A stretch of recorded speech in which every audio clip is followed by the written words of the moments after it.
First, uh, fill this USA pan A up to 18 to 20 centimeter high, and then at regular interval we measure the drop of water level. ওকে, তারপরে আমরা একটা regular ইন্টারভেলে water লেভেলের যে drop হচ্ছে সেগুলোকে মাপতে থাকি। ওকে, এটাকে বলা হয় কি, এটাকে মাথায় রাখতে হবে, এটাকে বলা হয় USA pan A. Okay, USA pan a or USA class A pan. ঠিক আছে, এটাকে কিন্তু মাথায় রাখবি। এটা দেয়, এটা কোথায় দেয় আমি বলছি, এটা বিভিন্ন ইউনিভার্সিটি না পিএইচডির জন্য এন্ট্রান্স টেস্ট নেয়। হুম, স্পেশালি বিএইচইউ পন্ডিচেরি ওরা এই জিনিসগুলো দেয়। ওকে, আচ্ছা, next is evaporation from soil. To understand the evaporation from soil, you have to always keep few terminologies in your mind. One is field capacity, another is wilting point, and another is available soil moisture. What is field capacity? Field capacity is the maximum amount of water that a soil can hold. Okay, that the soil can hold against the force of gravity. So that is called field capacity. And what is wilting point? Wilting point is the lowest amount of moisture that can be held by the soil. Okay, and when the lowest amount of moisture is present in the soil, then plants cannot plants cannot do their transpiration processes. Okay, so if water is at its wilting point in a soil, then this amount of water is not at all available for transpiration by vegetation. 1 minute ধরতো।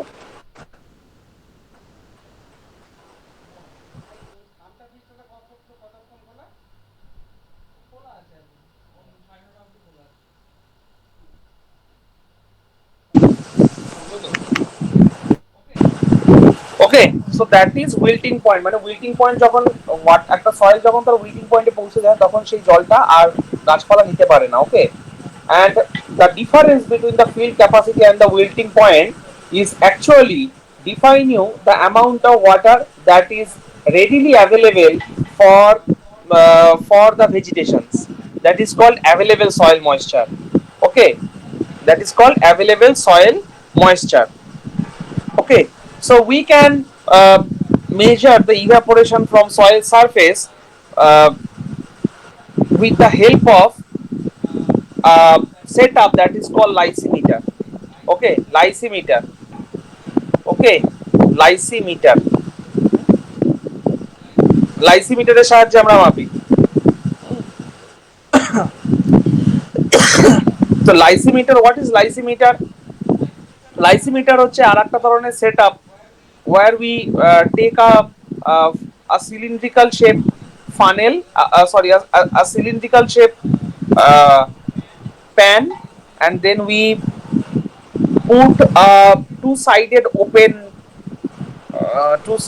open channel, and then we fill the cylindrical the cylinder with the soil samples. Okay, soil samples, and then we add water, and next we will measure the drop of water at a regular interval of time.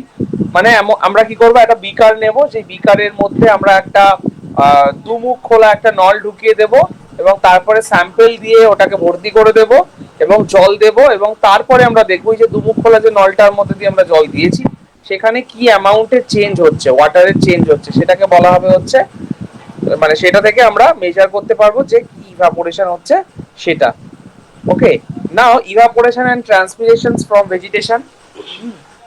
Evaporation and transpiration from vegetation. তাহলে দেখ, the part of precipitated water that actually intercepts by the plant is directly returned to atmosphere by evaporation. Okay, and another part that reaches the ground, and that amount of water actually moists the soil. Okay, and then again the evaporation takes place from the soil surface, and rest of the water or a few part of water evaporate through the leaves by transpiration. Okay, মানে প্রথমে একটা amount of water যাচ্ছে, সেটা গাছপালা দিয়ে intersect হচ্ছে, intersect হওয়ার পর পরে বাকি যে জলটা সেই জলটা মাটিতে পৌঁছচ্ছে, তার একটা পার্ট হচ্ছে আবার গাছপালা নিয়ে নিচ্ছে, গাছপালা নিয়ে সেগুলোকে তার পাতার মধ্যে দিয়ে তোর হচ্ছে ট্রান্সপিরেশন করে দিচ্ছে, আবার একটা পার্ট অফ ওয়াটার কিন্তু অবশ্যই গ্রাউন্ড ওয়াটারের দিকে যাচ্ছে। ওকে, a part of water is also going downward, and it is contributing the water table. Okay. How evaporation and transpiration, sorry, um, what are the major controlling factor of evaporation and transpiration? That is the type of plant material. Okay, so transpiration rate is very low in case of xerophytic plants in deserts and semi-desert region. Okay, but this transpiration in evaporation is also very high in hydrophytic plants. Okay, so it actually depends on the nature of vegetation. Okay, so this combined effect of transpiration and evaporation is actually called evapotranspiration. Okay, evapotranspiration. Next, what is runoff? What is runoff? Runoff is the natural discharge, right? Runoff is the water discharge to stream. And runoff can be of two different types. One is overland flow and another is groundwater flow. Groundwater flow uh, takes place through the subsurface, and the overland flow takes place through the surface of the earth. যেমন যখন কোনো একটা জায়গায় flooding হলো, তখন কি, তখন হচ্ছে সারফেসের ওপর দিয়ে ফ্লো হচ্ছে। বা ধর প্রচুর বৃষ্টি হচ্ছে, ইট ইজ রেইনিং হেভিলি, তখন কি হচ্ছে, তখন হচ্ছে আমরা দেখবো যে একটা পোর্শন অফ ওয়াটার মাঠের ওপর দিয়ে সাপোজ জল যাওয়া শুরু হচ্ছে। ওকে, so that is overland flow, that is surface runoff, and another is groundwater flow. Groundwater flow means that যখন একটা জায়গায় রেন ইনিশিয়েট হচ্ছে, জাস্ট রেন হচ্ছে, অল্প বৃষ্টি হচ্ছে, তখন কি হচ্ছে, তখন দেখতে পাবো যে জলগুলো সবসময় তলার দিকে যাচ্ছে, যেটাকে বলা হয় হচ্ছে আমাদের ইনফিল্ট্রেশন। কিন্তু গ্রাউন্ড ওয়াটার কিন্তু সবসময় always ground water is travelling from one side to another side, okay, in subsurface. And we all know that the recharge point of Kolkata, of the aquifer of Kolkata is in somewhere in Nodia district, in Chobbish Pargona districts, in Krishnanagar area. Okay, but how we are getting water from Kolkata? That is, the water is being infiltrating through that place, and ultimately it is flowing as groundwater flow towards Kolkata, right? মানে ground water flow হিসেবে কি হচ্ছে, কলকাতার দিকে আসছে, কারণ স্লোপটা কলকাতার দিকে, তাই জন্য। Okay, and as a result আমরা জল পাচ্ছি। So this is a run off, so this is called run off. Clear?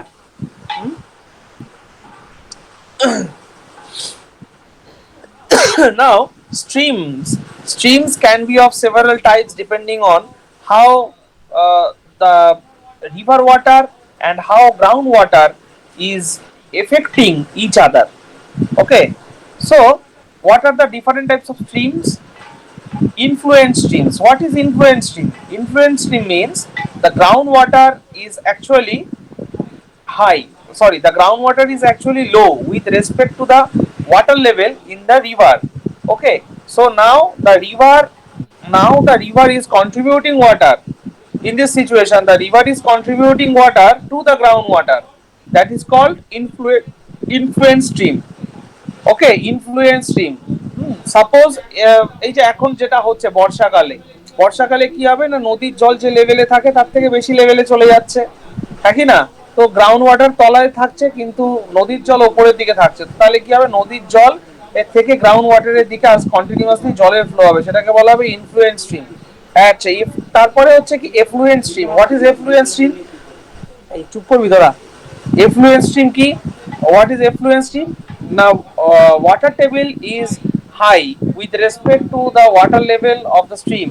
So in this case, water table is contributing water to the river. Okay, so this is called effluent river.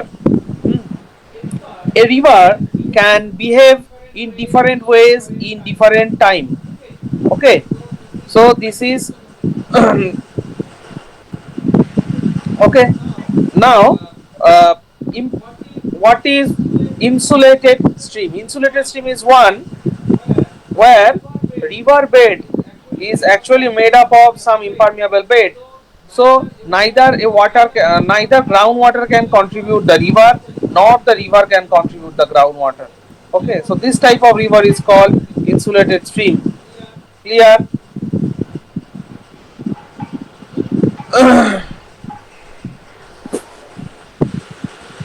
দরকার পড়বে না. Next is infiltration. What is infiltration? Infiltration means the downward movement of water from the groundwater surface, right? And how it is different from percolation? Uh, Percolation is the movement of groundwater downward. Of course, this is a downward movement, but it follows the least resistance path. Okay, suppose a water is going downward through the fracture zone. So a fracture zone, of course, contains very high permeability. Hmm. So that is of course a very least resistance path. So that type of infiltration will be termed as percolation. ঠিক আছে, যখন আমরা দেখব যে list resistance পাথের মধ্যে দিয়ে যাচ্ছে তখন সেটাকে আমরা বলি হচ্ছে পারকোলেশন. ওকে, ক্লিয়ার? ফার্স্টে কি হয় না, যখন রেইনফল হয় প্রথমে কিছুটা টাইম অবধি কিন্তু এই ইনফিল্ট্রেশনস গুলো হতে থাকে. ওকে, ওকে, after some times what happens, the entire porous space of the soils become highly saturated with water. Then with time infiltration rate always decreases. With time infiltration rate always decreases. And it initiates the surface flow. Okay, or it initiates the surface runoff. বুঝতে পারলি, মানে কোনো একটা জায়গায় যদি মানে বৃষ্টিপাত হয় প্রথমে ইনফিল্ট্রেশনটা অনেক বেশি হয়, যত সময় যায় আস্তে আস্তে ইনফিল্ট্রেশন কমতে থাকে. এবং একটা সময় আসে যখন সারফেসের কাছাকাছি সমস্ত পোরা স্পেস গুলো completely filled up with water হয়ে যায়. তারপরে আমরা কি দেখবো না, সারফেসের ওপর ফ্লো হয়. ঠিক আছে, ওকে. তো তাহলে দেখ, এই যে এই ছবিটা দেখ, তাহলে বুঝতে পারবি এই this graph is representing that the infiltration rate is continuously decreasing with time, right? But the cumulative infiltration is increases. Okay, মানে দেখ অফকোর্স যত টাইম যাবে তত আমরা দেখবো যে গ্রাউন্ড ওয়াটার তত বেশি রিচার্জ হচ্ছে, right? So the cumulative infiltrations will always gives us always giving us the idea about the amount of recharge.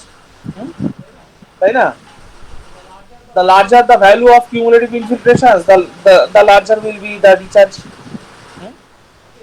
ওকে, তত আমরা দেখবো যে বেশি পরিমাণে ইনফিল্ট্রেশন হচ্ছে, গ্রাউন্ড ওয়াটার তত বেশি রিচার্জ হচ্ছে. ওকে, আচ্ছা, তো water balance, what is water balance equation?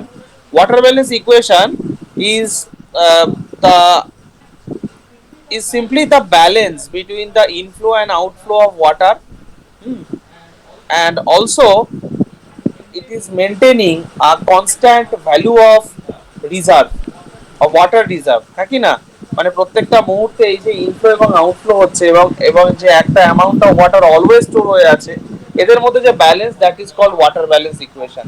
ঠিক আছে, দেখ আমি আর এগুলোকে খুব বেশি ডেপথে যাচ্ছি না, কারণ এগুলো কিন্তু আমার মনে হয় তোরা মানে বিএসসি তে খুব ভালোভাবেই করেছিস. করেছে না পিকেস? সরি, এমএসসি তে করেছিস, বিএসসি তেও তো করেছিসই. হ্যাঁ, আচ্ছা, নেক্সট হচ্ছে যে ওয়াটারের বিভিন্ন রকম storage and conduit functions of rock.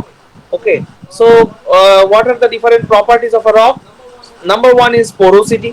Porosity, we all know that the porosity is the property of a rock to contain its interstitial pore space, right? And this is expressed as percentage volume of void divided by total volume into 100, right? But always you have to keep in mind different formulas of porosities. Okay, different formulas are available. Porosity যতগুলো formula আছে প্রত্যেকটা formula কিন্তু মাথায় রাখবি. মানে দেখ IIT গুলো এখন চাইছে বা মানে দেখ এগুলোর মেনলি কোশ্চেন পেপার বা কোশ্চেন সেটার কারা হয়, ও তো খড়গপুরের যে স্যারেরা হয়, আর মানে খড়গপুরে দু তিনজন স্যার আছেন, আর বা বম্বে আইআইটি দু তিনজন স্যার আছেন, ওনারা মিলে করেন, ঠিক আছে। তো মানে এখন যে ট্রেনটা করছে সেটা হচ্ছে যে যে জিনিসগুলো দেয়নি সেগুলোর উপর বেশি ফোকাস করছে, বুঝতে পেরেছিস? তো ওই জন্য বলছি যে পোরোসিটি সব কটা ফর্মুলা মাথায় রাখবি, সব কটা। ওকে, দেখ এটা এইখানে দেখ, যেমন আমি তিনটে ফর্মুলা দিয়ে দিয়েছি, তিনটে ফর্মুলা দিয়ে দিয়েছি, একটা volume of void by total volume, তারপরে হচ্ছে volume of water in saturated sample divided by total volume. Actually volume in a saturated sample, the entire void volume is is actually the volume of water. Hmm? So that is why it is written as volume of water in saturated sample divided by volume of void into 100. Okay.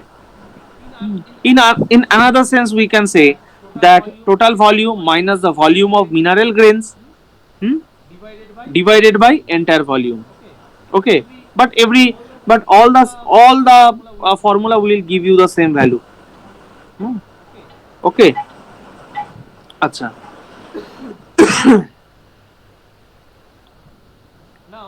Now another formula is also available. What is that? Theta equals to rho m minus rho d by rho m.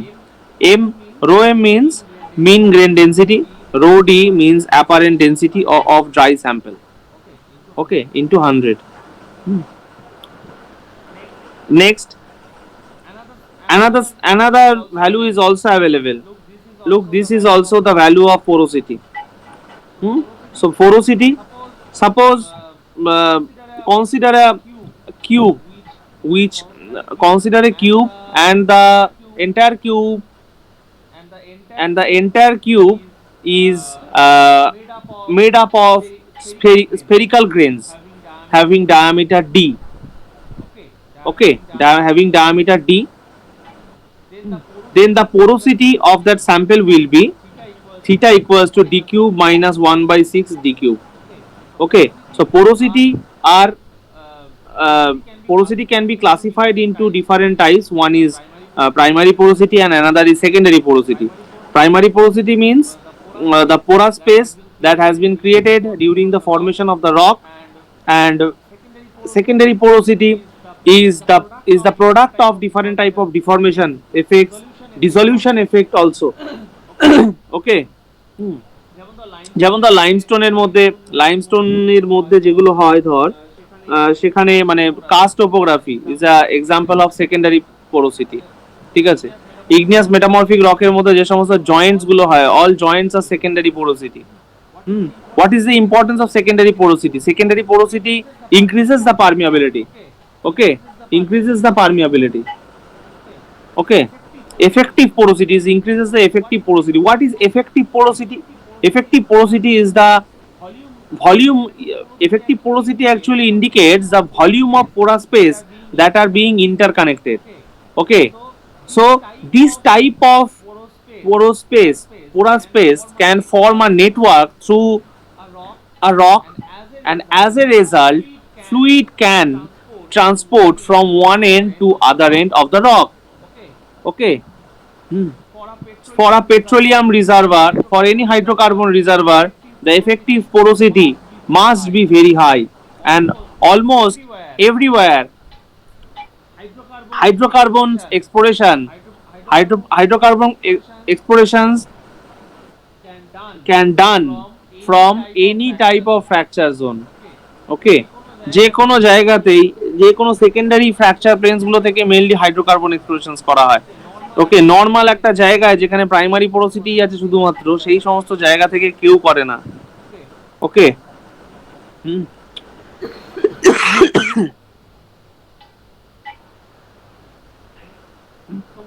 So what is void ratio? What is void ratio? Void ratio is the volume of void divided by volume of the mineral grain. Okay, volume of the material grain, not the entire volume. Okay, that is the main difference between void ratio and porous space. Okay. In denominator, in case of porosity, we use entire volume. but in case of void ratio in denominator we use only the volume of material grain, nothing else. Okay. Now how water can be retained, or for which property water is being retained in rock? There are three surfaces. There are three forces that can retain the water in pore space. They are adhesion, surface tension, capillary action. Okay. So what is adhesion? Adhesion. In case of adhesion, water is held by adhesion to the surface of the rock interstices due to strong molecular attraction of solid particles at the solid liquid interface. Okay. Solid লিকুইডের মানে solid liquid সারফেসের মধ্যে বা solid আর লিকুইডের মধ্যে যে attraction force, সেটার জন্য হয় হচ্ছে অ্যাডহারশন ফোর্স, সেটার জন্য হয় হচ্ছে অ্যাডহারশন। ওকে, তাহলে it of course depends on the area of grains, right? The quantity of water that can be held by adhesion is completely depends on the area of the grain exposed to water. ঠিক আছে, মানে মানে এটা অবশ্যই মানে যত বড় grain হবে সে তার গায়ে তত বেশি জল ধরে রাখতে পারবে। Another is surface tension. Surface tension. Surface tension. What is surface tension? Water is held by the surface tension in the recesses between the grain in contact. ওটা করতে হবে, ওটা করে ঠিক আছে, ফোন করে দিস। বড় হয়তো সাদাটা তো হয়ে যাক কটা। আচ্ছা, সারফেস টেনশন কি হয়? সারফেস টেনশনে আমরা জানি যে যে এখানে গ্রেনস গুলোর সরি যে লিকুইডস গুলো থাকে তাদের নিজেদের যে মলিকুলার অ্যাট্রাকশন যেগুলো থাকে, মানে তাদের নিজেদের মধ্যে যে অ্যাট্রাকশন ফোর্স কাজ করে তার জন্য তৈরি হয় হচ্ছে সারফেস টেনশন। ওকে, সারফেস টেনশন। নেক্সট হচ্ছে ক্যাপিলারি অ্যাকশন। ক্যাপিলারি অ্যাকশনস আমরা কি জানি, যে রকের মধ্যে দিয়ে যে সমস্ত ইন্টারস্টিসিস, যে একদম ছোট ছোট ডাইমেনশনের যে সমস্ত ক্যাপিলারি গুলো তৈরি হয়, যে সমস্ত কৈশিক নল আমরা যেগুলোকে বাংলায় বলতাম, ঠিক আছে, তো ক্যাপিলারি যেগুলো তৈরি হয় আর কি, সেগুলোর জন্য কি হয় দেখি যে আমরা যে জল উঠে আসে, তাই না? এই ফর্মুলাটা মনে রাখবি, এই যে এই ফর্মুলাটা মনে রাখবি যে জল কতটা উঠে আসে, that actually depends on the surface tension coefficient. That also depends on the angle of contact between the air water interface. That also depends on diameter of the tube and density of the water. Okay, so এই ফর্মুলাটা important. হ্যাঁ, এই ফর্মুলাটা important. একটা জিনিস সবসময় মাথায় রাখবি, আমাদের যত দিন যাবে তত কম্পিটিশন বাড়বে, কখনোই কমবে না। এবং গেটে কিন্তু বেশ ভালো প্রশ্ন দেয়। হ্যাঁ, গেটে প্রায় তুই 3টে প্রশ্ন তো পাবি গ্রাউন্ড ওয়াটার থেকে। এবং দেখবি নিজেরাই খুলে দেখবি যে সব ভীষণ পাতি প্রশ্ন দেয়, এমন কিছু কঠিন প্রশ্ন দেয়ই না। ঠিক আছে, কিন্তু ওই আর কি, তাও লোকজন পারে না। Next is specific retention. What is specific retention? Specific retention হচ্ছে, suppose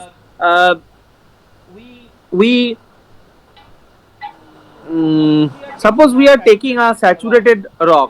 Okay, saturated rock means entire porous space of this rock is filled up of water. Now we are keeping this sample outside the water body. Okay, outside the water body. So what we will observe? We will observe some amount of water will be drained in response to the force of gravity, and some of the amount of water will be stored inside the rock. মানে আমরা একটা saturated rock নিলাম, saturated রককে এমনি জল থেকে বার করে বাইরে রাখলাম, আমরা রেখে দিলে কি দেখবো, কিছুটা জল বেরিয়ে যাচ্ছে, কিছু জল থেকে যাচ্ছে, হ্যাঁ কি না? তাহলে যেগুলো থেকে যাচ্ছে that is called retain. Okay, that is called retention. R the amount of water that is being draining out, that is being drained, that is called specific yield. Okay, retention মানে থেকে যাওয়া, yield মানে হচ্ছে বেরিয়ে যাওয়া। ওকে, তো specific retention SR equals to VC by V into 100. VC মানে কি, volume of water written against the gravity, and V is the total volume of rock. And specific yield equals to volume of water yield by draining by total volume of the sample. Okay, if we add the specific retention and specific yield, we will get the porosity of the rock. Okay, we will get the porosity of the rock, and we express this parameter in terms of percentage. Okay, now is permeability. Permeability. What is permeability? Permeability of a rock is its capacity to transmit water under differential stress through a unit cross-sectional area. Okay, through unit cross-sectional area under unit pressure differential per unit distance. Okay, that is called permeability. Permeability. Okay, তো পারমিয়াবিলিটির উপর depend করে আমরা রককে অনেকগুলো শব্দ ব্যবহার করে থাকি। কি কি বলে থাকি? আইসোট্রপিক, হ্যাঁ, anisotropic. What is isotropic medium? Isotropic medium কাকে বলে?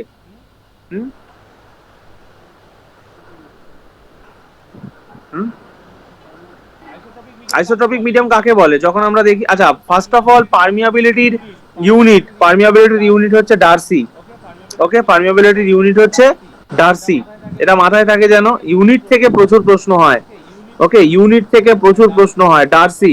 এবং পারমিয়াবিলিটির যে ডার্সিটাকে আমরা আর কিভাবে লিখতে পারি? আমরা মানে ডার্সিটা হচ্ছে অনেকটা ভেলোসিটির ইকুইভ্যালেন্ট ফর্মুলা, হ্যাঁ কি না? ভেলোসিটির ইকুইভ্যালেন্ট না পারমিয়াবিলিটি হচ্ছে ভেলোসিটির ইকুইভ্যালেন্ট। ওকে, আর একটা আছে intrinsic permeability. What is intrinsic permeability? Intrinsic permeability মানে হচ্ছে যেখানে ওয়াটারের প্রপার্টির উপরে ডিপেন্ডই করে না, যে পারমিয়াবিলিটিতে ওয়াটারের প্রপার্টির উপর পারমিয়াবিলিটি ডিপেন্ড করছে, সেটাকে বলা ইন্ট্রিনসিক পারমিয়াবিলিটি। ইন্ট্রিনসিক পারমিয়াবিলিটির ইউনিট হচ্ছে আবার এরিয়ার সঙ্গে ইকুইভ্যালেন্ট। ওকে, সেটা হচ্ছে এরিয়ার সঙ্গে ইকুইভ্যালেন্ট। যদি একটা মিডিয়ামের মধ্যে দিয়ে দেখি যে সমস্ত ডাইরেকশনে ইউনিফর্মলি ওয়াটার ট্রান্সমিট করতে পারছে, তাহলে আমরা সেটাকে বলি হচ্ছে আইসোট্রপিক। বুঝতে পারলি? মানে একটা পয়েন্টের রেসপেক্টে সমস্ত ডাইরেকশনে যখন দেখতে পাচ্ছি, আর যখন দেখতে পাচ্ছি না তখন সেটাকে বলা হচ্ছে অ্যানাইসোট্রপিক মিডিয়াম। ওকে, অ্যানাইসোট্রপিক মিডিয়াম। ওকে,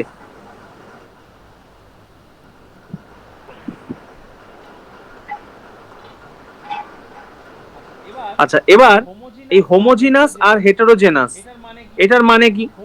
হোমোজিনাস মানে হচ্ছে যে একই রকম প্রপার্টি যদি সমস্ত ডাইরেকশনে দেখায়, তাহলে সেটাকে বলা হয় হচ্ছে হোমোজিনাস। ওকে, সমস্ত ডাইরেকশনে যদি একই রকম হয় প্রপার্টি, তাহলে সেটাকে বলা হয় হোমোজিনাস। মানে একটা পয়েন্টের রেসপেক্টে সমস্ত দিকে সেম অ্যামাউন্টের কি বলবো, মানে সেম অ্যামাউন্টের পোরোসিটি আছে, সেম অ্যামাউন্টেবিলিটি আছে। বুঝতে পেরেছিস? সেটাকে বলা হয় হোমোজিনাস। আর হেটেরোজেনাস মানে হচ্ছে যেখানে আমরা দেখবো প্রপার্টি গুলো ডিফারেন্ট, সেটাকে বলা হয় হেটেরোজেনাস।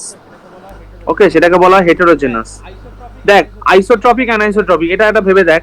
এই যে লেফট সাইডে যে ডায়াগ্রামটা আছে, সেখানে কি সব সার্কুলার? তো তুই এখান থেকে যেখান থেকেই তুই হচ্ছে ওয়াটার পাঠাস না কেন, সমস্ত দিকে কি একই অ্যামাউন্টের রেজিস্ট্যান্স ক্রিয়েট হবে, ঠিক আছে, বা একই ফোর্সে সমস্ত দিক দিয়ে জল যেতে পারবে।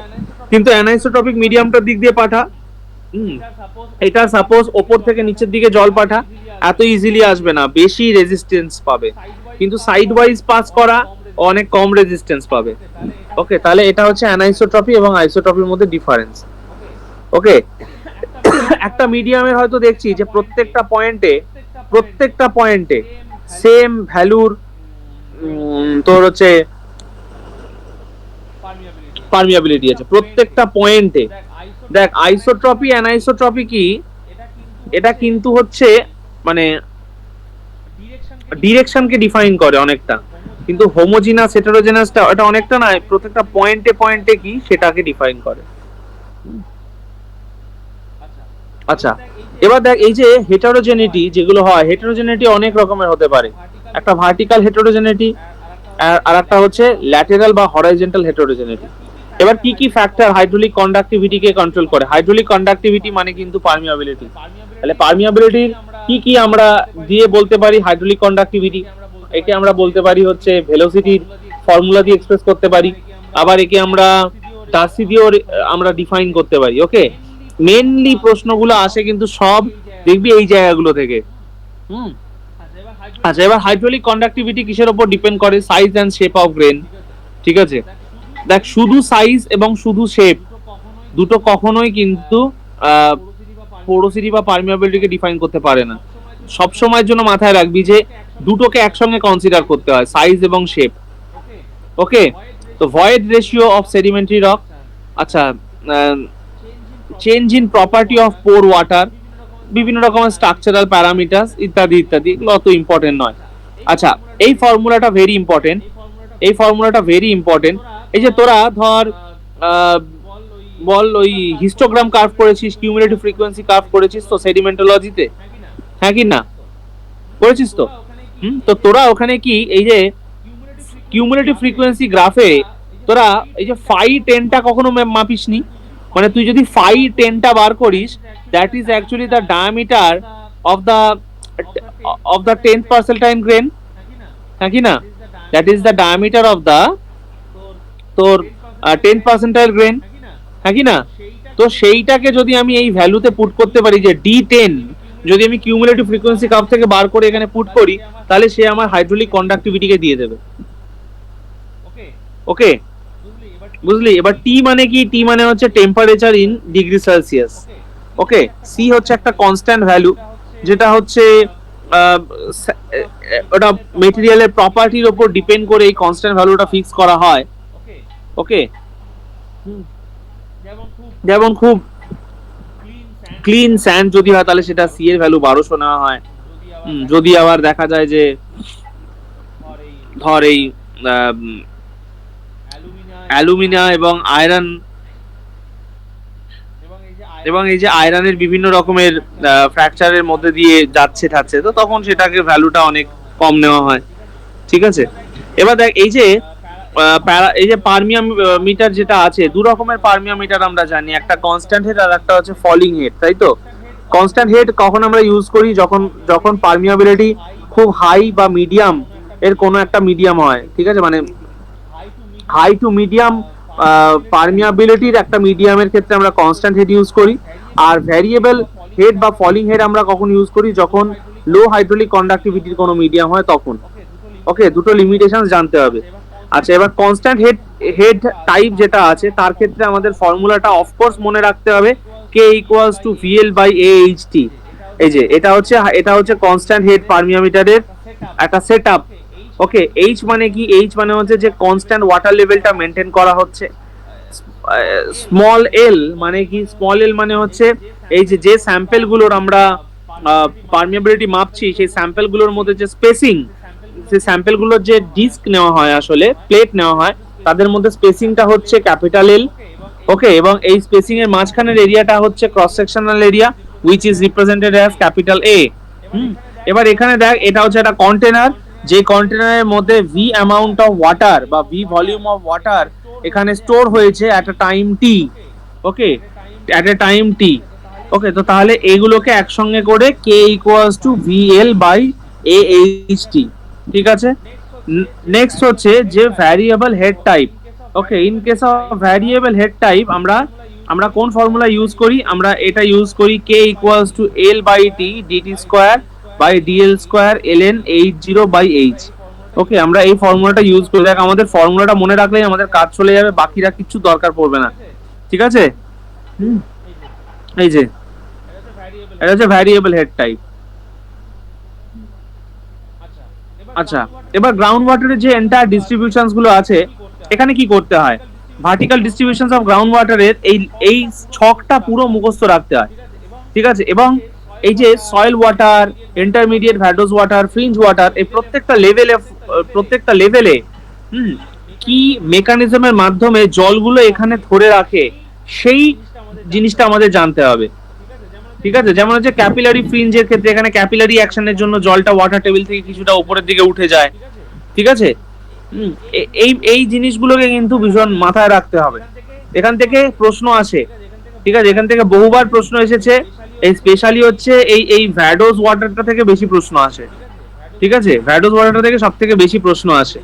এই যে zone of saturation, zone of aeration, ঠিক আছে, জোন অফ অ্যারেশনের ইকুইভ্যালেন্ট টার্মটা হচ্ছে কি এই যে আমাদের ভ্যাডোস ওয়াটার, ঠিক আছে, বা সাসপেন্ডেড ওয়াটারও বলা হয়।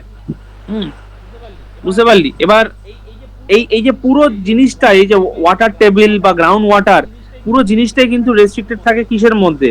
জোন অফ রক ফ্র্যাকচারের মধ্যে, জোন অফ রক ফ্র্যাকচারের মধ্যে। তার যদি তলায় যাই তাহলে আমাদের কিন্তু সেরকম ভাবে মানে ইয়ে থাকে না, মানে ফ্র্যাকচার ট্র্যাকচার সেরকম ভাবে থাকে না, বুঝতে পারলি? মানে একটা সার্টেন লেভেল অবধি তো ডিফরমেশন হতে পারে, স্পেশালি যে সমস্ত জায়গাগুলো ব্রিটল ডিফরমেশন হয় সেই সমস্ত জায়গাগুলোতেই আমরা গ্রাউন্ড ওয়াটার দেখতে পেতে পারি, মানে সেই সমস্ত পার্ট অবধি দেখতে পেতে পারি, ঠিক আছে, ওকে। এবার দেখ, ফ্র্যাকচার জোন যেটা, যদি ব্রিটল ফ্র্যাকচারের কথা তুই ভাবিস, মোটামুটি কত 5-6 কিলোমিটার অব্দি রেস্ট্রিক্টেড হয়, কিন্তু 5-6 কিলোমিটার অব্দি অত তলা অব্দিও গ্রাউন্ড ওয়াটার পৌঁছতে পারে না, ঠিক আছে। এর আরো একটা কারণ আছে, কারণ হচ্ছে এখানে তো মানে আর ওয়াটার থাকবে না, সে কারণ জিওথার্মাল গ্রেডিয়েন্ট বেড়ে যায়, তাই না? তো মোটামুটি ভাবে 1 থেকে 2 কিলোমিটারের মধ্যেই সবাই রেস্ট্রিক্টেড থাকে, পুরো জোন অফ স্যাচুরেশনটা রেস্ট্রিক্টেড থাকে, ওকে।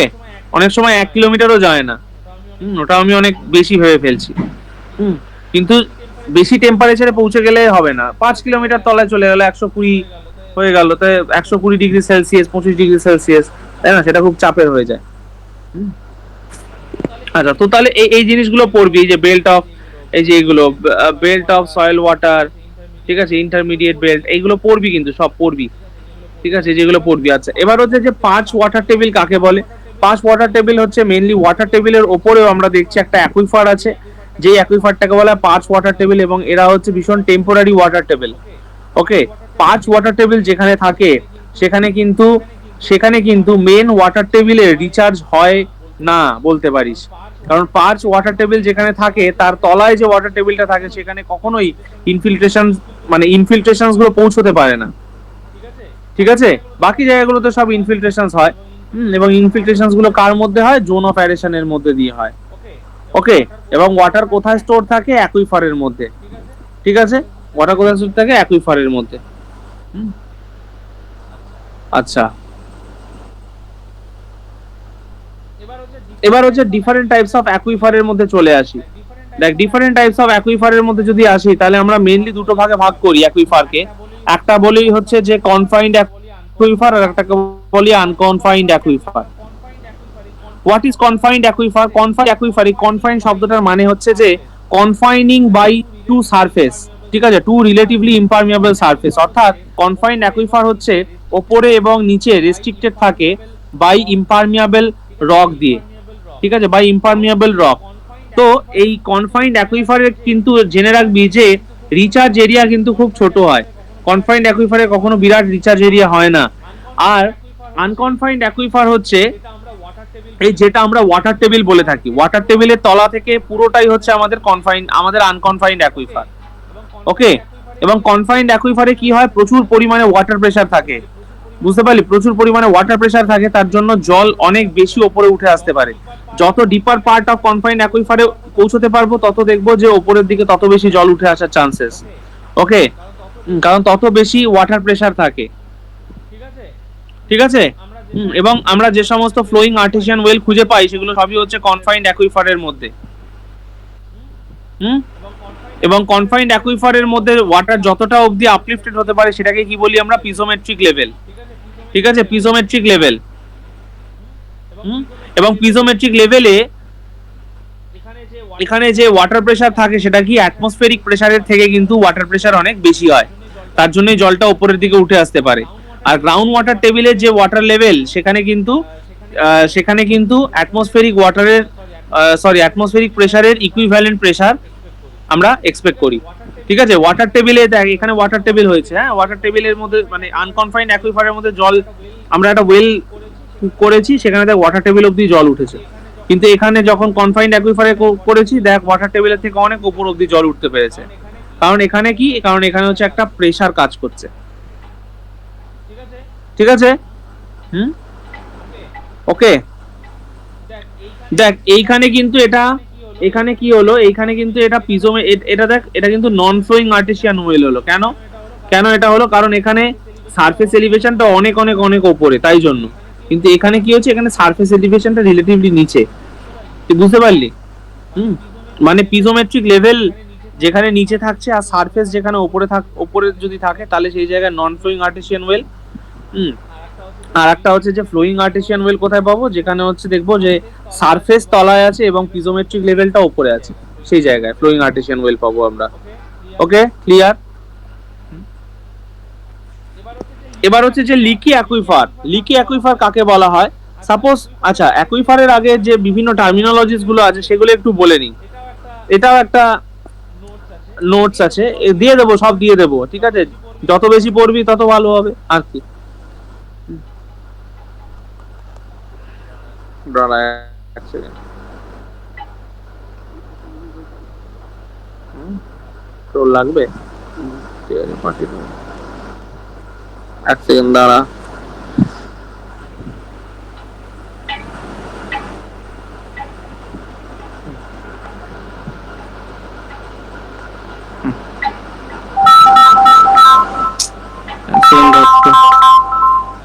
হ্যালো। হ্যাঁ করেছে, আমি পরে ফোন করছি আপনাকে। হ্যাঁ, আমি পড়িয়ে নিয়ে ফোন করছি।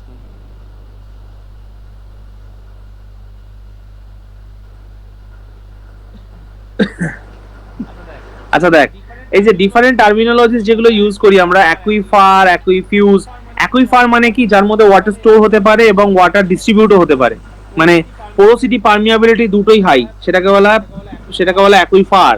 অ্যাকুইফিউজ মানে হচ্ছে নাইদার পোরাস নর পারমিয়াবল। ফিউজ বলে না, লোকটার ফিউজ উড়ে গেছে, ঠিক আছে, না পোরোসিটি আছে না পারমিয়াবিলিটি আছে। ওকে, তাহলে এ স্টোরও করতে পারে না, ট্রান্সমিটও করতে পারে না। অ্যাকুইক্লুড, ক্লুড মানে কি? ক্লুড মানে হচ্ছে অনলি স্টোর করতে পারে কিন্তু ট্রান্সমিট করতে পারে না, ঠিক আছে? তার মানে low porosity, but and also low permeability. Also low permeability, বা মানে পারমিয়াবিলিটি এতটাই কম হয় যে পারমিয়াবিলিটি ধরা যায় না আর কি, বলতে গেলে যেমন শেল, ঠিক আছে? শেলের মধ্যে দিয়ে এটা হয় না। অ্যাকুইটার্ড হচ্ছে পার্টলি পারমিয়াবল। হুম, পার্টলি পারমিয়াবল মানে স্টোরও করতে পারে কিন্তু ট্রান্সমিটও করতে পারে, ঠিক আছে? ওকে, কিন্তু এখানে তুই কখনোই ওয়েল প্রোডাকশন তৈরি করতে পারবি না, মানে একটা ওয়েল তৈরি করতে পারবি না, তাতে জল আসবে না, ঠিক আছে?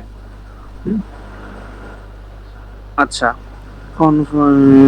এগুলো হয়ে গেল, এগুলো সব দিয়ে দেবো, সব দিয়ে দেবো, নো চাপ, অনলি পড়ো।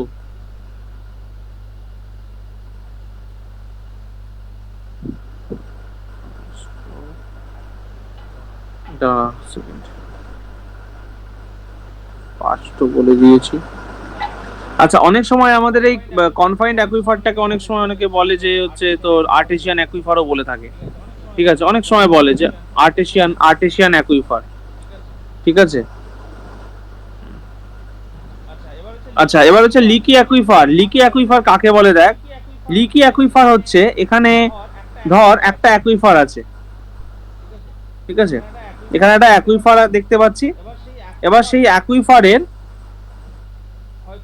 হয়তো দেখছি যে ওপরে নিচে যে কনফাইন্ড লেয়ারটা ছিল, মানে ইমপারমিয়াবল লেয়ার ছিল, যদি ইমপারমিয়াবল না হয়ে যদি সেমি পারমিয়াবল লেয়ার হয়, ঠিক আছে? ধর একটা অ্যাকুইফার আছে, তার ওপরের বা নিচের লেয়ারটা যদি যদি মানে দেখা যায় যে সেটা সেমি পারমিয়াবল, তাহলে কি হবে? তাহলে সিম্পল, লিক হওয়া মানে কি? জল বেরিয়ে যাওয়া, তাই না? তাহলে আমরা কি দেখতে পাবো? ইন রেসপন্স অফ গ্র্যাভিটিও হতে পারে, বা due to slope of the এরিয়াও হতে পারে। আমরা দেখবো যে জল সিম্পল বেরিয়ে যাবে অ্যাকুইফারের মধ্যে, তখন আর জল পুরোটা থাকবে না, ঠিক আছে? কারণ তার উপরের এবং নিচের লেয়ার গুলো সেমি পারমিয়াবল। এটাকে বলা হয় হচ্ছে লিকি অ্যাকুইফার, ঠিক আছে? লিকি অ্যাকুইফার কিন্তু হচ্ছে একটা, জেনে রাখবি, কনফাইন্ড অ্যাকুইফারের রেসপেক্টে লিকি অ্যাকুইফার বলা হয়, ঠিক আছে?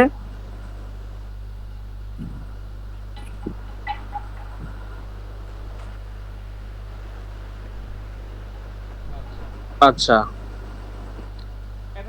এটা টার্মিনোলজি ইউজ করা হয় বাউন্ডেড অ্যাকুইফার। বাউন্ডেড অ্যাকুইফার কি? An aquifer is limited to its extent due to presence of impermeable layer. মানে হরাইজন্টালি একটা লেয়ার যাচ্ছিল, হঠাৎ করে দেখলাম যে সাপোজ একটা ডাইক চলে এসছে তার অ্যাক্রসে, ঠিক আছে, মানে একটা ব্যারিয়ার তৈরি হয়ে গেছে, বুঝতে পারলি?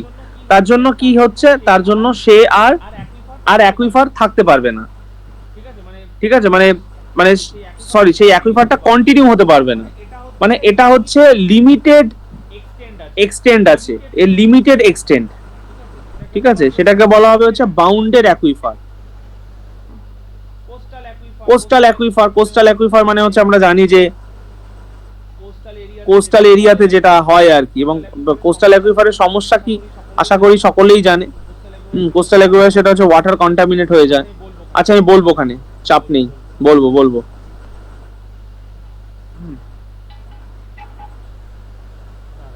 দাঁড়া এক সেকেন্ড, দেখ পড়াটায় কিন্তু একটু মেটেরিয়াল ফেটেরিয়াল যা লাগবে সব দিয়ে দেবো। হ্যাঁ, পড়াটা কিন্তু প্রচুর করতে হবে। হ্যাঁ, আর ডিটারমিনেশনস গুলো যেন হারিয়ে না যায়। হারিয়ে গেলেই খুব সমস্যা। আমরা যারা নেট গেট নিয়ে ভাবি তাদের 80% লোকজন ভীষণ উদার মনের মানুষ হয়, ঠিক আছে, যে প্রথম 2 মাস পড়বে ভালো করে, তারপরে আর ভাববেই না। এইভাবে কিন্তু নেট গেট হবে না। নেট গেট পেতে গেলে কিন্তু প্রথম দিন যা ডেডিকেশন, আর যেদিন তুমি নেট দিতে যাচ্ছ বা গেট দিতে যাচ্ছ তার আগের দিনও ডেডিকেশন লেভেল কিন্তু সেম হতে হবে, মাথায় রেখো, ঠিক আছে, না হলে কিন্তু নেট গেট হয় না। আর কোশ্চেনে ভরিয়ে দেবো তোদের। কত চাই। আচ্ছা, এবার নেক্সট হচ্ছে যে ট্রান্সমিসিভিটি কি? ট্রান্সমিসিভিটি হচ্ছে একটা discharge rate at which water is transmitted through a unit with of an aquifer, তাই তো? সেটাকে বলা হয় হচ্ছে ট্রান্সমিসিভিটি। টি ইকুয়ালস টু কেবি কনফাইন্ড অ্যাকুইফারের ক্ষেত্রে। ওকে, টি ইকুয়ালস টু কেবি। এই টি ইকুয়ালস টু কেবিটাই মনে রাখতে হবে। আচ্ছা, এবার ট্রান্সমিসিভিটিকে কিভাবে রিপ্রেজেন্ট করা হয়? মিটার স্কয়ার পার সেকেন্ড ইউনিটে, ঠিক আছে, মিটার স্কয়ার পার সেকেন্ড ইউনিটে। ওকে, ইউনিটস গুলো মনে রাখবি, ইউনিট থেকে বহুবার প্রশ্ন এসেছে, বহুবার। মাত্রার ইংরেজি কি? ডাইমেনশন। হ্যাঁ, আর হচ্ছে যে ডাইমেনশনস, প্রত্যেকটা ইউনিটের ডাইমেনশন, ঠিক আছে, প্রত্যেকটা ইউনিটের ডাইমেনশন তুই দেখবি নেট গেটের যদি স্টাডি করিস দেখবি, তাহলে দেখবি তুই পেয়ে যাবি, মানে একদম ডাইমেনশন থেকেই প্রশ্ন আসে, ঠিক আছে। দেখ আমি যেই মেটেরিয়ালটা দেবো এই মেটেরিয়ালটা পড়বি, আর টর্ডের বই পড়বি। আমি যা মেটেরিয়াল দেবো আর টর্ডের বই পড়বি, ঠিক আছে, কোনোদিনও আটকাবে না। জেনে রাখবি এগুলো ভালো করে করলে কিন্তু পরে গ্রাউন্ড ওয়াটারের ওই যে জিওলজির যে পরীক্ষাটা হয় সেটাতে কিন্তু খুব হেল্প হবে, ঠিক আছে, সেটাতে কিন্তু প্রচুর হেল্প হবে। আর যাদের মাথায় এখন টার্গেট আছে হচ্ছে জিএসআই, তাদেরকে বলবো যে লুসেন্টের বইটা কেনো, ঠিক আছে, লুসেন্টের যে জেনারেল সায়েন্সের যে বইটা হয়, ঠিক আছে, প্রয়োজনে আমি অ্যামাজনের লিংক পাঠিয়ে দেবো, সেইটা রোজ 2 পাতা করে পড়ো, বেশি না, রোজ 2 পাতা করে পড়ো, ঠিক আছে, তাহলে দেখবে অনেক কিছু হয়ে যাবে, সব হয়ে যাবে, অ্যাপটিটিউড সব হয়ে যাবে, ঠিক আছে। কারণ জিওলজির বেসিক পরীক্ষাটাই তো হচ্ছে তোর এমসিকিউ বেসড, তাই না? ওই পরীক্ষায় যারা বেশি এগিয়ে থাকে তারাই জেনে রাখবি যে আগে মানে এগোয়। কারণ জিএসআইতে কোনো রিটেন পরীক্ষাতেই খুব বিশাল মার্কস ওঠে না। 400তে যখন পরীক্ষা হয় জিএসআইতে, 4টে পেপার 400 মিলিয়ে হাইয়েস্টই ওঠে হয়তো 180, বুঝতে? হ্যাঁ, ঠিক আছে, হ্যাঁ 180-র মতো ওঠে, ঠিক আছে, আর 400তে 180, ভেবে দেখ। কিন্তু ওই যারা ওই এমসিকিউ পরীক্ষাগুলোতে ওই কত 200 মনে হয় ওই 200 300তে যে পরীক্ষাটা হয় ওখানে কিন্তু তো স্কোপ আছে 250 স্কোর করার, মানে একদম ভেবে দেখ, মানে একদম প্র্যাকটিক্যালি ভেবে দেখ, ওই জায়গাটা এগিয়ে থাকলেই কিন্তু সুবিধাটা পাওয়া যায়, ঠিক আছে। আচ্ছা, এবার দেখ ভালোভাবে যখন পড়বি না তখন দেখবি তো সবই হয়ে যাবে, নেট হয়ে যাবে, গেট হয়ে যাবে, সবই হয়ে যাবে। হ্যাঁ, এবং গেটে যেমন নিউমেরিক্যালস আসে, জিএসআইতেও কিন্তু নিউমেরিক্যালস আসে, ঠিক আছে। হাইড্রোজিওলজিতে দেখবি পুরো নিউমেরিক্যালস আসে, তোকে ফর্মুলা পুট করে অঙ্ক করে দেখাতে হবে, ঠিক আছে। প্রত্যেকটা টপিকের ওপর যেগুলো হতে পারে সেগুলোতে আসে। হ্যাঁ, যেমন তোর হচ্ছে ফেজ রুল থেকে অঙ্ক দিয়ে দেয়। ওকে, আমি সবকিছু নিয়েই বলছি একেবারে। আওয়াজ হচ্ছে, প্রতীক আওয়াজ হচ্ছে তো। প্রতীক কি কিছু বলছিস?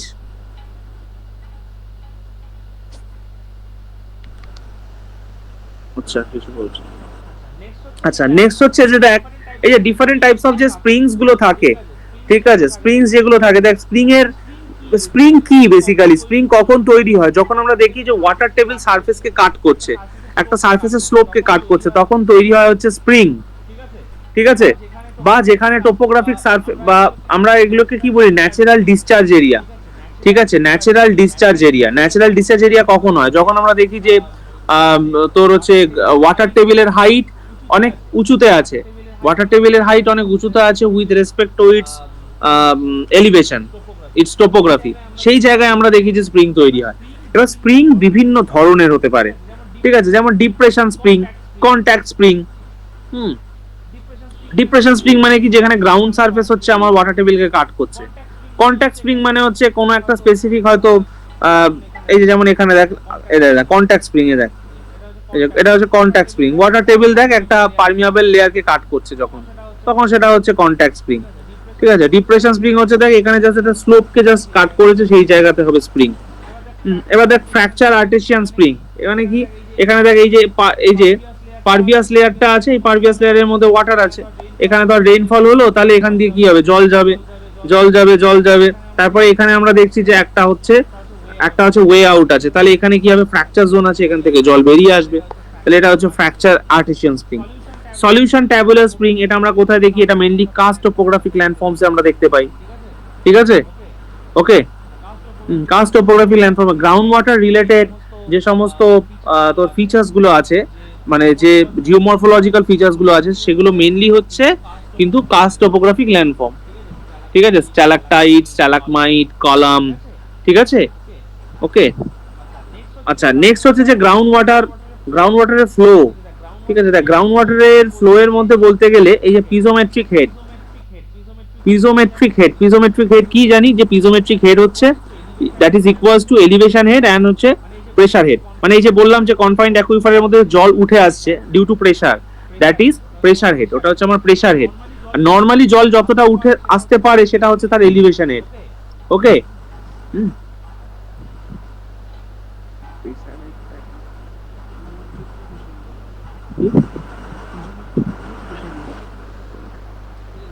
ঠিক আছে, মানে হচ্ছে পিজোমেট্রিক হেড যেটা আর কি, ঠিক আছে। দেখ এই যে, তো তাহলে এই যে পিজোমেট্রিক হেড কি, পিজোমেট্রিক হেড তাহলে, সরি টোটাল হেড কি, টোটাল হেড হচ্ছে আমাদের এই প্রেসার হেড আর একটা হচ্ছে এলিভেশন হেড, ঠিক আছে, এই দুটোর সামকে বলা হয় হচ্ছে আমাদের টোটাল হেড। ওকে,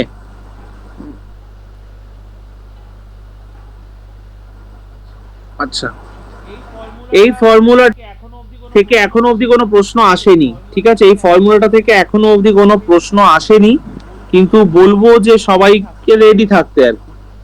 হুম, আচ্ছা বার্নৌলিস ইকুয়েশনের এই সবগুলো দরকার হয় না।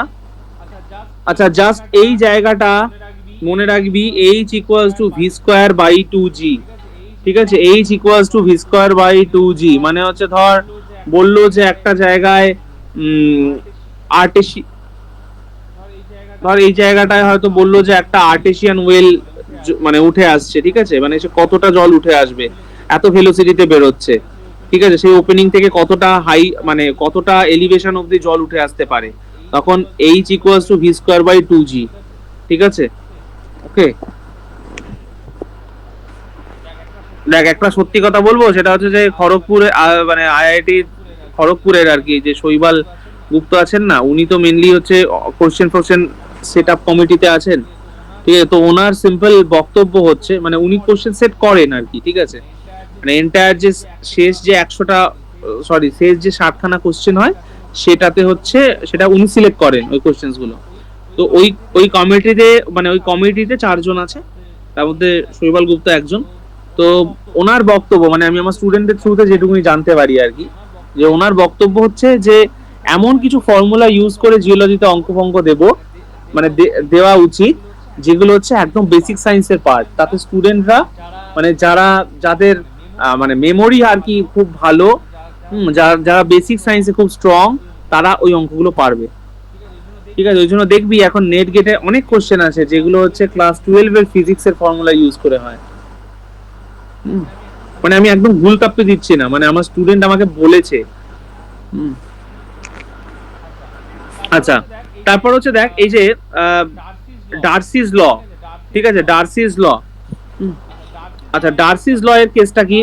ডার্সিস ল হচ্ছে যে discharge, amount of water discharge, সেটা কিসের উপর ডিপেন্ড করে, তাই না? মানে এটা ধর একটা ফানেল আছে, যে ফানেলটার ক্রস সেকশনাল এরিয়া এ, এবং এখানে এই যে টিউবটা আছে, এই টিউবের মধ্যে দুটো অবজারভেশন টিউব আছে, যেখানে ওয়াটার হাইট একটা হচ্ছে H1 আর একটা হচ্ছে H2, এই দুটোর মধ্যে যে ডিসটেন্স সেটা হচ্ছে HL, ঠিক আছে, মানে দুটোর মধ্যে যে ডিফারেন্স সেটা হচ্ছে HL, মানে একদিক থেকে আরেক দিকে কন্টিনিউয়াসলি জল বেরোচ্ছে। তো এই কিউ অ্যামাউন্ট অফ জল আমরা ধরে নিচ্ছি বেরিয়ে যাচ্ছে, তাহলে কিউ প্রপোর্শনাল টু এস, মানে এ মানে এরিয়ার সঙ্গে proportional directly, Q directly proportional to দুটো অবজারভেশন টিউবের মধ্যে ওয়াটারের এলিভেশনের ডিফারেন্স, যেটা হেড লস বলি আমরা, ঠিক আছে। আর কি না, এটা ইনভার্সলি প্রপোর্শনাল টু এই দুটোর মধ্যে লেন্থ অ্যালং দ্য টিউব, ঠিক আছে। তো তার ফলে Q proportional to A H L by L, ঠিক আছে। এবার এখানে কে কে আমরা নিয়ে নিই এখানে একটা কনস্ট্যান্ট টার্ম, কনস্ট্যান্ট হিসেবে, যেটাকে হাইড্রোলিক কন্ডাক্টিভিটি বলা হয়, বা যেটা আলটিমেটলি মেজার অফ পারমিয়াবিলিটি। তাহলে Q equals to K A I. হ্যাঁ, আই মানে কি? আই মানে হচ্ছে হাইড্রোলিক গ্রেডিয়েন্ট। হাইড্রোলিক গ্রেডিয়েন্ট মানে ডেল এইচ এল বাই এলটাকে বলা হয় হচ্ছে hydraulic gradient. Q equals to K I. এবার কিউ কে যদি আমরা এ দিয়ে ডিভাইড করি তাহলে সেটা চলে আসে স্মল কিউ, মানে যেটা স্পেসিফিক ডিসচার্জ। স্পেসিফিক ডিসচার্জ, এখান থেকে প্রচুর প্রশ্ন আসে, প্রচুর প্রচুর প্রচুর হচ্ছে তোর নিউমেরিক্যালস দেয় এখান থেকে। স্মল কিউ কে বলা হয় specific discharge. Okay, that is equals to K I. হলো? আচ্ছা, এবার তাহলে এইগুলো হচ্ছে করবি। এবার হচ্ছে হাইড্রোলিক যে মানে ডার্সিস যে ল, সেটা কার ক্ষেত্রে আমরা জানি যে মানে কার ক্ষেত্রে এটা হচ্ছে অ্যাপ্লিকেবল হয়। এটা হচ্ছে যে পার্টিকেল সাইজ হচ্ছে less than 1 millimetre in diameter হতে হবে, এবং এখানে আমাদেরকে এটা মাথায় রাখতে হবে যে এখানে সবসময় ল্যামিনার ফ্লো হচ্ছে, ঠিক আছে, ল্যামিনার ফ্লো হচ্ছে। এবং ডার্সিস ল যেখানে সরি কি বেশ বলে ওটা, রেনল্ডস নাম্বার যেখানে 10 এর থেকে কম হয়, রেনল্ডস নাম্বার যেখানে 10 এর থেকে কম হয় সেখানেই শুধুমাত্র ডার্সিস ল অ্যাপ্লিকেবল, বাকি জায়গায় অ্যাপ্লিকেবল নয়, ঠিক আছে। কোনো টার্বুলেন্ট ফ্লোয়ের ক্ষেত্রে ডার্সিস ল অ্যাপ্লিকেবল না, ঠিক আছে। ওকে, রেনল্ডস নাম্বার একদম সেডিমেন্টোলজিতে যে রেনল্ডস নাম্বার আছে আমাদের, ঠিক সেটাই, rho V D by mu, ঠিক আছে, rho V D by mu. Okay, এখানে ভি যেটা আছে সেটা হচ্ছে ডার্সিস ভেলোসিটি, ঠিক আছে। ওকে, সাধারণত হাইড্রোলিক মানে সাধারণত তোর কি বেশ বলে, রেনল্ডস নাম্বার সাধারণত লেস দ্যান 1 হয় গ্রাউন্ড ওয়াটার ফ্লো এর জন্য, খুব স্লো তো। ওকে, তাহলে আচ্ছা, এবার হচ্ছে যে ডাইনামিক পোরোসিটির সাহায্যে আমরা ভেলোসিটি অফ ওয়াটার মাপতে পারি। ডাইনামিক পোরোসিটির সাহায্যে কিভাবে মাপি? এই প্রসেসটা,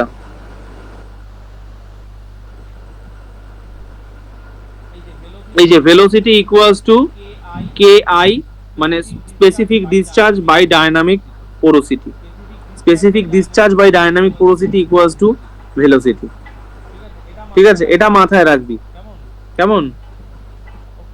ওকে, ব্যাস, আর তো কিছু দরকার নেই তোদের, ঠিক আছে, এখান থেকে আর কিছু দরকার নেই। দেখ, এটা একদমই বেসিক জিনিস আই থিঙ্ক। আর একটা জিনিস দাঁড়া, গ্রাউন্ড, এগুলো জ্যামের বাচ্চা কাচ্চাদের করিয়েছি, দাঁড়া তোদেরকে দেখিয়ে দিই। নেট,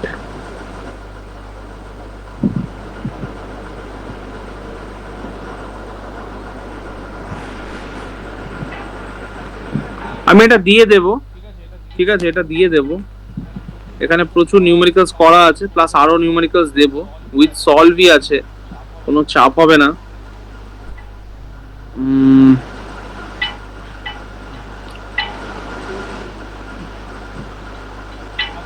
আচ্ছা, এই যে হাইড্রোলিক রেজিস্ট্যান্স, ঠিক আছে, হাইড্রোলিক রেজিস্ট্যান্স বলে একটা টার্ম আছে, যেটা হচ্ছে আমরা কি কে বিটাকে ট্রান্সমিসিভিটি বলতাম তো, কে ইনটু বিটাকে, বাট আমরা যদি বি কে কে দিয়ে ডিভাইডেড করি তাহলে যেটা আসে সেটাকে বলা হাইড্রোলিক রেজিস্ট্যান্স।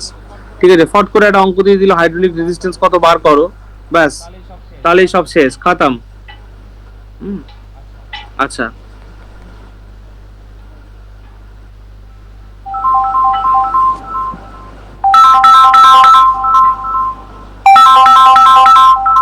এক মিনিট, হ্যাঁ বলো। হ্যাঁ, ও ঠিক আছে, ধরো সুমন আছে, সুমনের সাথে কথা বলো কি খাবে। আমার অত হয়ে যাবে, হ্যাঁ আমি ওটাই খাবো, তুমি যা বললে, হ্যাঁ রাখো, তো কথা বল, কথা বল। আচ্ছা, দেখ এই যে কনফাইন্ড অ্যাকুইফারের ক্ষেত্রে স্পেসিফিক স্টোরেজ যেটা হয়, স্পেসিফিক স্টোরেজ, স্পেসিফিক স্টোরেজ কাকে বলে?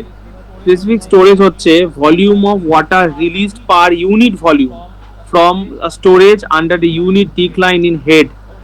ওকে, মানে মানে এক ইউনিট হাইড্রোলিক হেড ফল হলে পার ইউনিট ভলিউমে যে অ্যামাউন্ট অফ ওয়াটার বেরিয়ে যায় সেটাকে বলা হয় স্পেসিফিক স্পেসিফিক স্টোরেজ। ঠিক আছে, তো কনফাইন্ড অ্যাকুইফারের ক্ষেত্রে স্পেসিফিক স্টোরেজ যেটা, সেই স্পেসিফিক স্টোরেজ ইকুয়ালস টু, মানে সেই স্পেসিফিক স্টোরেজ এর সঙ্গে স্টোরেটিভিটি রিলেশন কি, storativity equals to specific storage into B. ঠিক আছে, ফর্মুলাটা মনে রাখিস। স্টোরেটিভিটি, এবার দেখ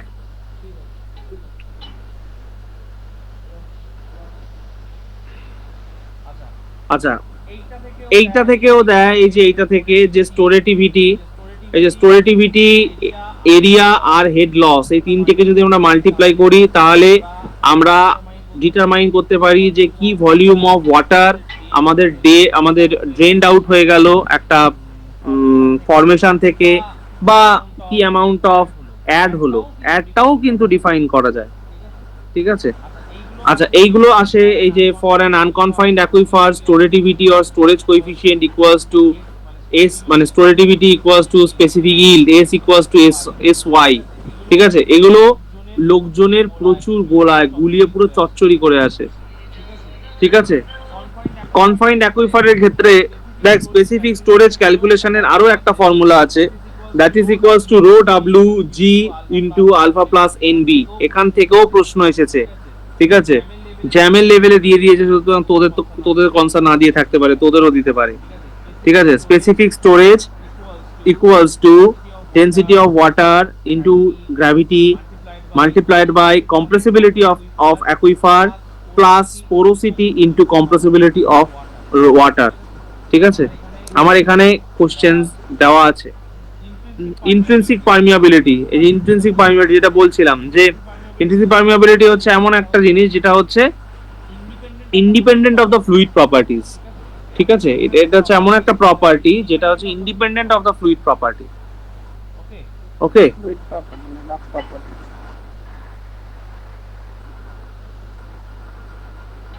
শিওর? আচ্ছা ঠিক আছে, তাহলে এটাকে একটু ক্রস চেক করে দেবো।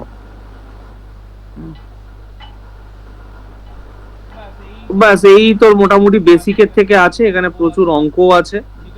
ঠিক আছে, আর একটা হচ্ছে ডার্সির ভেলোসিটির কিছু লিমিটেশনস আছে, সেই রিলেটেডও আমি একটা পিপিটি পাঠিয়ে দিচ্ছি, কেমন? ওকে, হ্যাঁ কালকে উদ্দালক দা ক্লাস নেবে। ঠিক আছে, কালকে উদ্দালক দা ক্লাস নেবে। চলো টাটা বাই বাই। এই সপ্তাহেতে আরো দুটো স্ট্র্যাটিগ্রাফি পরীক্ষা দেব, আর হাইড্রোর বেসিক যে পার্ট থেকে যা প্রশ্ন হয় সেগুলোও দিয়ে দেবো। ঠিক আছে,